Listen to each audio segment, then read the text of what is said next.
Now, your first question might be, why should I even listen to this guy? A few months ago, I had crippling social anxiety, and I figured out how to change that.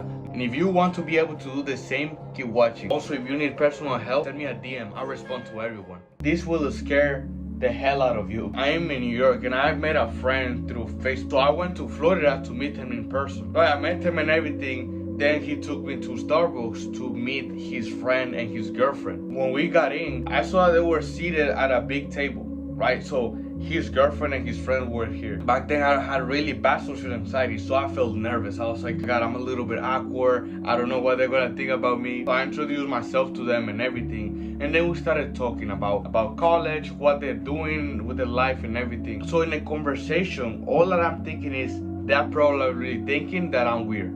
They're probably thinking that I'm awkward. They're probably thinking that what I just said is stupid, right? So I was not really present. I was not really having a conversation with them. I was just thinking about the wrong things that I said in the conversation, the stupid things and the awkward things that I said in the conversation and everything. Me and my friend are leaving now because we want to do some work. So I said bye to everyone. I said, hey, it was nice to meet you and everything. And as I'm walking towards my friend's car, all that I'm thinking is, oh my God, that was so awkward. They have the wrong impressions about me now. I ruined the conversation with the relationship, and they're probably thinking, why is my friend being friend with a loser, which it was me? This is the beautiful thing. This is something that I learned from this book, The Solution to Social Anxiety, is that we have this voice in our head telling us that we're not good enough, that we're awkward, that it's judging everything that we say and everything that we do. And this is called inner critic. Because just as I told you, and you probably have this too,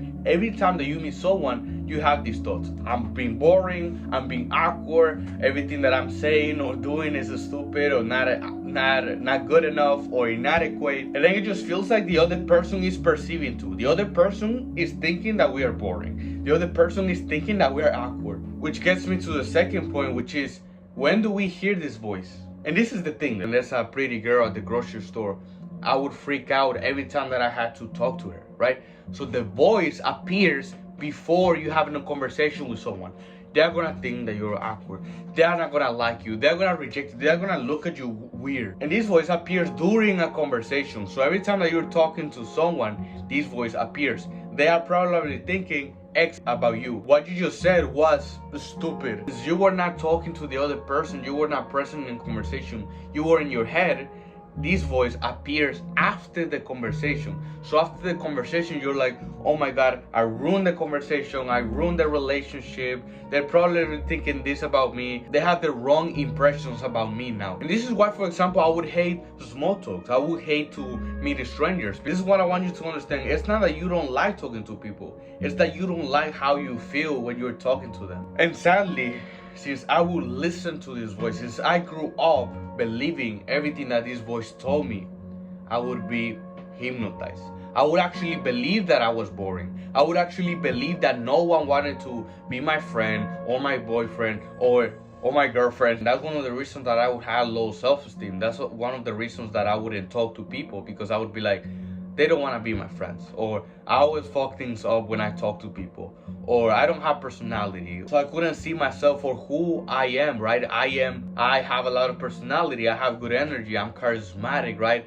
That's who I am. But I wouldn't see myself that way because I was hypnotized. I couldn't see the truth because of this voice. Is this what this voice telling me truth? And this is the beautiful thing, man. I have so many stories and so many people, right? I'm gonna give you the example of my friend.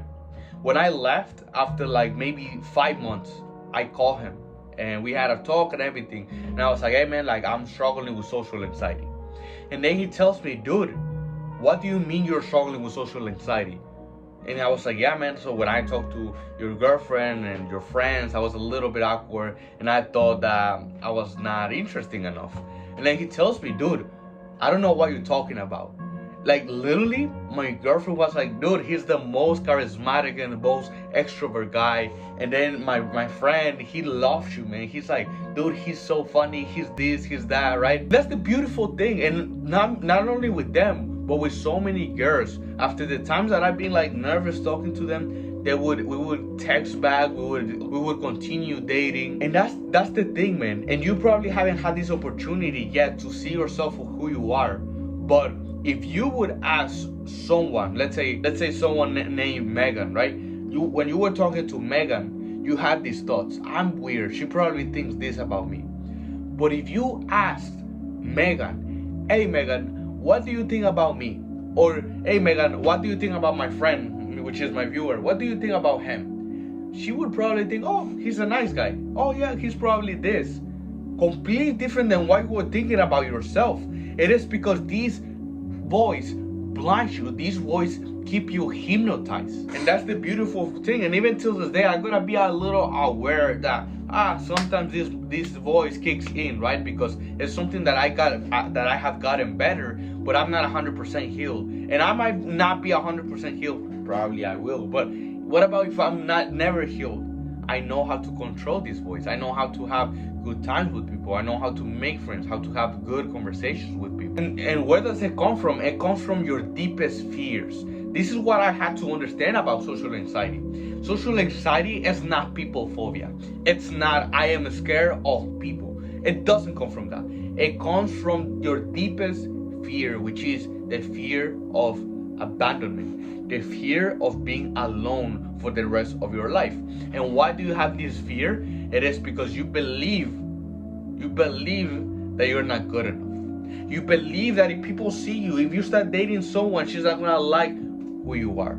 It comes from the belief that there's something wrong with your personality, with your persona. And that's why you tend to think, oh my God, they're gonna leave me, they're not gonna like me anymore, or I'm gonna be alone for the rest of my life. You don't think this, but subconsciously you do. And that's where you feel anxiety around people, because they will reject you just because you are yourself. And that's one of the things that I've been focusing on so much. Instead of thinking, oh my God, I'm gonna go outside and I'm gonna talk to 100 people every day, I could do that, but that will never resolve any type of social anxiety. What has helped me the most is to think, why do I believe that other people would not like me? Why am I not likable according to me? Why I don't have personality? And everything comes down to trauma, right? If I don't let go of my trauma, if I don't let go of the past, I will never be able to be more confident around people. Now your question is, what can I actually do today to overcome this voice?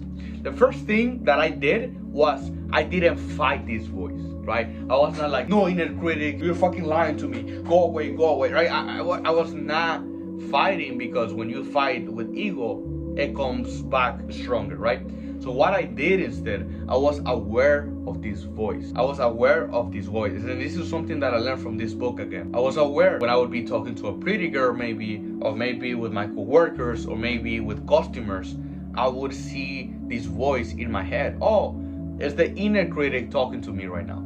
Oh, this is not me, or this is not them, it's the inner critic. It's this voice in my head that is talking to me right now. So that's the first thing, don't fight it, just be aware of it. This is another thing. The reason that I would have this voice in my head, if you can just listen to what it says, this voice is basically be hard on you, right?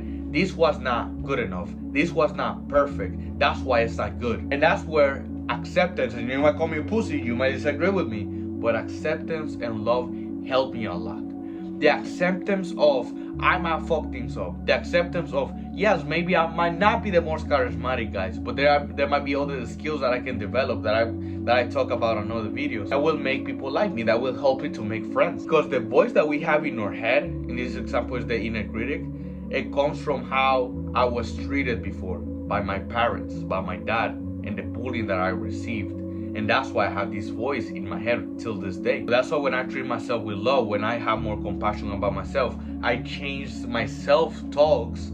That's when this voice started to vanish and disappear, because I'm just changing the pattern, right? That's what I love about human beings, is we are just full of beliefs and patterns, and that's why we act and we think that we are the person that we think we are because of our patterns. I just gotta change how I see myself, how I talk to myself, and have more compassion of when I fuck things up in public, when I fuck things up in social events, because not everyone is perfect. And that's something that I love. Is when I first started addressing social anxiety, when I first started to get invited to parties or events, I would look at the way that people talk, right? The way that people react to each other, right? I know it's weird. It's kind of like an alien trying to learn how to communicate, how to socialize, right? But one of the things that I've seen is that people are not perfect when it comes to socializing, right? I've seen that even between friends, there are times that that they're not talking 100% of the time. Sometimes they are just quiet. I've seen it with my own eyes. Sometimes they are on their phone. Sometimes they don't know how to say. Sometimes there are guys that they don't know me and I don't know them, and I just watch them, and they're a little bit like awkward when I talk to them, right? So like, people are not perfect in social scenarios. So why are you expecting yourself to be perfect? And that's one of the things that changed the focus. Instead of thinking, oh, this was awkward, that was awkward, they're thinking this about me, just stop for a second and be like, okay, what are the good things that happen in this conversation?